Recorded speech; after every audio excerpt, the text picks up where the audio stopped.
Hrithik Roshan young tiger NTR ప్రధాన పాత్రల్లో spy thriller బ్యాక్కొటేషన్ war 2 బ్యాక్కొటేషన్ తెరకెక్కుతోన్న సంగతి తెలిసిందే. బ్యాక్కొటేషన్ వార్ బ్యాక్కొటేషన్ ఫ్రాంచైజీతో ఎన్టీఆర్ బాలీవుడ్లో లాంచ్ అవుతున్నాడు. ఇదే సినిమాతో హృతిక్ టాలీవుడ్లో గ్రాండ్ విక్టరీకి రెడీ అవుతున్నాడు.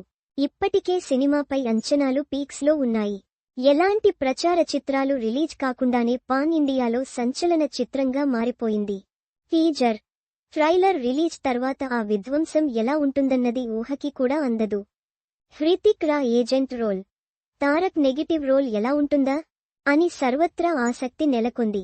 ఆయాన్ ముఖర్జీ మేకింగ్తో ప్రేక్షకులకు కొత్త అనుభూతినందించడం ఖాయమంటూ అభిమానులు కాన్ఫిడెంట్గా ఉన్నారు.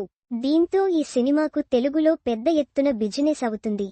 బ్యాక్కొటేషన్ వార్ 2 బ్యాక్కొటేషన్ టాలీవుడ్ రైట్స్ కోసం బడా కంపెనీలు పోటీ పడుతున్నట్లు తెలుస్తోంది. ఈ రేసులో నాగవంశీ, సునీల్ నారంగ్ ముందున్నట్లు సమాచారం.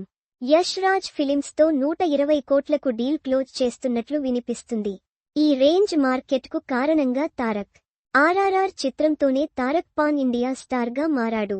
అటుపై బ్యాక్కొటేషన్ దేవర బ్యాక్కొటేషన్ విజయంతో మరో పాన్ ఇండియా సక్సెస్ పడింది.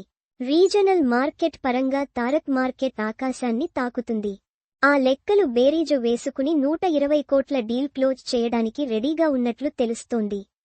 తారక్ ఉన్నాడు కాబట్టి టాలీవుడ్లో భారీ ఓపెనింగ్స్ ఖాయం. డబ్బింగ్ సినిమా అవుతుంది కాబట్టి వారం రోజులు ధరలు పెంచడానికి అవకాశం ఉండదు. హిట్ టాక్ తెచ్చుకుంటే బ్రేక్ ఈవెన్ పెద్ద కష్టం కాదు. ఆ కాన్ఫిడెన్స్ తోనే 100 కోట్లకు పైగా వెచ్చిస్తున్నట్లు తెలుస్తోంది. ఈ చిత్రాన్ని ఇండిపెండెన్స్ డే సందర్భంగా ఆగస్టు 15 కంటే ఒక్కరోజు ముందుగానే రిలీజ్ చేస్తున్నారు.